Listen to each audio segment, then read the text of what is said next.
sukat hanggang ngayon dito sa Redemptorist ay magbubukas, mag-start ng operation. Bukas na ngayon, pero mag-start ng operation bukas ng alas 5 ng umaga.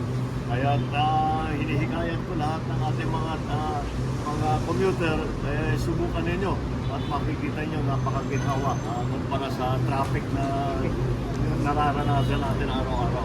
Sir, will there be a free ride? Libre sa akin, sir? Libre. Hindi operated kasi ng government ito Kaya kailangan pambayaran yung utang. Pero sir, now na malapit na yung Pasko, the timing.